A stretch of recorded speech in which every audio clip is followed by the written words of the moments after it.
চলো আজকের ভিডিওতে আমরা সেখানে অবজেক্ট কমপ্লিমেন্ট কি। তুমি যদি অ্যাডমিশন সিকার হয়ে থাকো অবশ্যই তোমাকে অবজেক্ট কমপ্লিমেন্ট সম্পর্কে আইডিয়া রাখতে হবে, তা না হলে কিন্তু বাক্যে কমপ্লিমেন্ট বুঝতে পারবে না এবং এছাড়াও ফ্যাক্টিটিভ ভার্ব নির্ণয় করতে পারবে না। এর আগের ভিডিওতে আমি তোমাদেরকে সাবজেক্ট কমপ্লিমেন্ট শিখিয়েছিলাম এবং সাবজেক্ট কমপ্লিমেন্ট যুক্ত ভার্বকে কি বলা হয়, লিঙ্কিং ভার্ব বলা হয়, আর অবজেক্ট কমপ্লিমেন্ট যুক্ত বাক্যের যে ভার্ব সেটাকে কি বলা হয়, ফ্যাক্টিটিভ ভার্ব বলা হয়।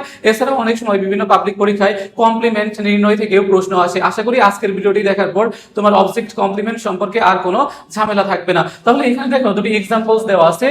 We elected him chairman. দেখো উই ইলেক্টেড হিম চেয়ারম্যান।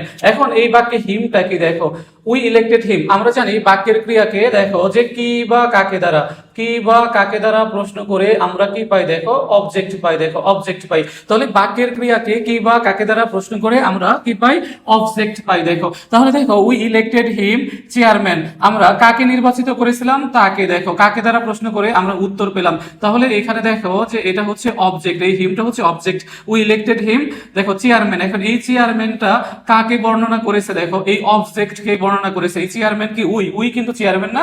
এখানে দেখো এই হিম হচ্ছে চেয়ারম্যান, অর্থাৎ দেখো এই অবজেক্ট সম্পর্কে অতিরিক্ত তথ্য এবং এই অবজেক্টকেই বর্ণনা করেছে। তাহলে যদি কোনো একটা ওয়ার্ড তোমার হচ্ছে এই অবজেক্ট সম্পর্কে অতিরিক্ত তথ্য দেয় বা তাকেই বর্ণনা করে, তখন এটাকে কি বলা হয়, দেখো অবজেক্ট কমপ্লিমেন্ট বলা হয়, কমপ্লিমেন্ট বলা হয়। আর এই যে বাক্যের যে ভার্ব থাকে এই ভার্বকে কি বলা হয়, ফ্যাক্টিটিভ ভার্ব বলা হয়। তারপর দেখো যে উই মেড হিম ক্যাপ্টেইন।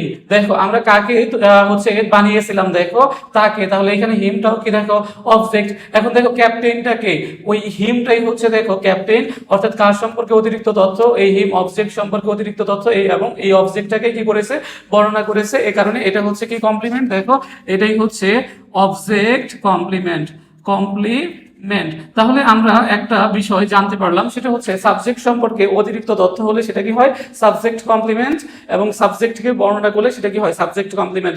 আর যদি অবজেক্ট সম্পর্কে অতিরিক্ত তথ্য বা এই অবজেক্টকেই যদি বর্ণনা করে অবজেক্টের পরের বিষয়টা, তাহলে সেটা কি হয়, অবজেক্ট কমপ্লিমেন্ট হয়। এবং অবজেক্ট কমপ্লিমেন্ট যুক্ত বাক্যের ভার্ব হচ্ছে কি ভার্ব, ফ্যাক্টিটিভ ভার্ব। আশা করি তোমরা সকলেই বুঝতে পেরেছো।